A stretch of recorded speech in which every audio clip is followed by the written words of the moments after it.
정말 오래간만에 뵙습니다. 자, 여러분들 자주 찾아뵙지 못해서 정말 죄송합니다. 저도 스케줄이 있다 보니까 자주 찾아뵙기는 조금 어렵네요. 자, 오늘 여러분들하고 캐나다에서 자식들 교육에 대해서 어떻게 부모들이 생각을 하는지 그거에 대해서 다시 한번 얘기를 하려고 합니다.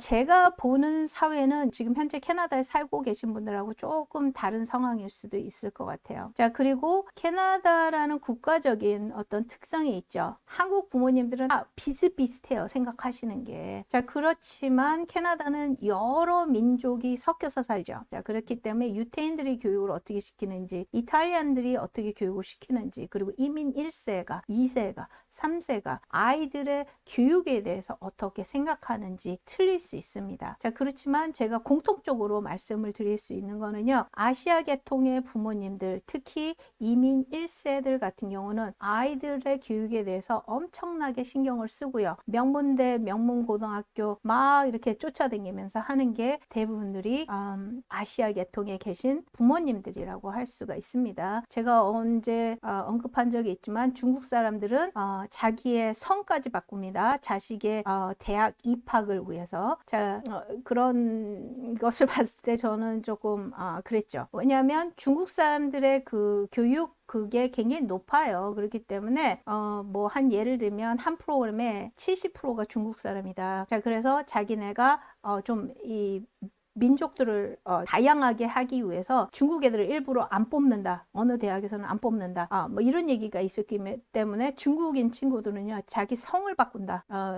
왜냐면 왕이나 챙이나 뭐 이렇게 들어가면 last name이 얘는 중국애구나. 벌써 페이퍼를 딱 보고 알기 때문에 얘네들이 자기 아들이 안 뽑힌다. 대학 입학해서 이렇게 떨어져 나간다. 자, 그런 얘기를 하는 친구도 있습니다. 자, 그 정도로 캐나다에서 그 아시아 계통의 부모님들, 인도 쪽도 마찬가지고요. 엄청납니다. 자, 그리고 동유럽 쪽에 있는 부모들, 특히 이민 1세 오신 분들 자식 교육이라 그러면은 뭐 다 하십니다. 다 엄청나게 하십니다. 자, 근데 저 같은 경우는 제 주위에 있는 친구들은요, 대부분들이 이민 3세대 뭐 이런 친구들이 많이 있어요. 자, 그러다 보니까 이 시점이 여러분들이 보신 거하고 저하고 좀 틀릴 수가 있다는 거죠. 자, 그래서 제 친구들 같은 경우는 대부분들이 아이들 보고 너 빚을 내서 학교를 가라고 하는 이유는 뭐냐면요, 우선 이게 돈이 얼마다라는 걸 아이들한테 보여주는 거예요. 이게 10,000불이다, 20,000불이다, 30,000불이다. 자, 이만큼이 들어가는 거를 알려서, 야, 그러니까 너 공부 열심히 해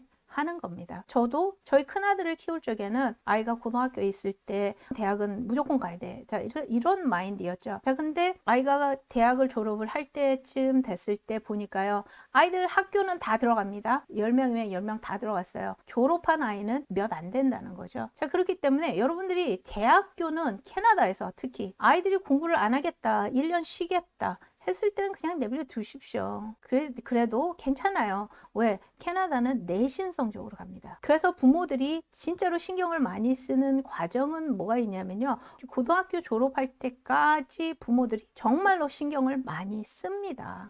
돈과 정성을 들이는 게 고등학교 졸업할 때까지. 왜? 대학은 내신으로 가기 때문에 아이가 1년을 쉬겠다? 내버려 둡니다. 뭐 1년 뭐 쉬었다고 그래가지고 내가 뭐 내년에 내후년에 못 가는 거 아니기 때문에. 그것도 중간에 내가 문과였는데 이과로 바꾸겠다. 바꿀 수 있습니다. 캐나다는. 왜?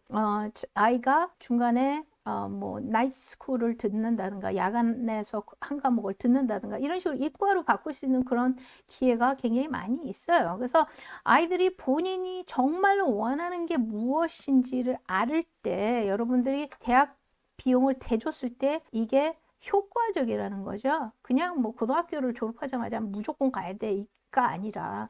자, 이런 점은 한번 여러분들이 고려를 해 보셨으면 좋겠어요. 자, 그러면은 캐나다에서는 부모들이 돈을 어디다 쓰냐? 자, 제가 본 거 말씀드립니다. 제 주위에 있는 친구들 보통 대부분 어떻게 아이들을 교육을 시키는지. 자, 아이들 몬테소리 데이케어 보냅니다. 자, 그래서 아이들이 초등학교를 가기 시작을 하면은요, 예체능에다가 돈을 엄청나게 써요.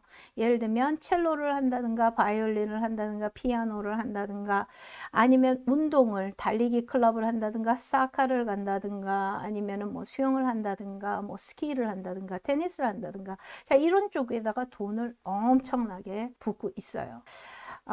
글쎄, 한국도 뭐 저는 조금 충격이었었는데 한 과목당 뭐 200만 원씩 들어간다는 한 달에 이런 얘기를 들어서 저도 깜짝 놀랐는데 캐나다도 그 정도는 쓰지 않을까요? 캐나다 제 주위에 있는 친구들 보니까 적어도 5,000불에서 한 10,000불은 쓰는 것 같아요. 1년에.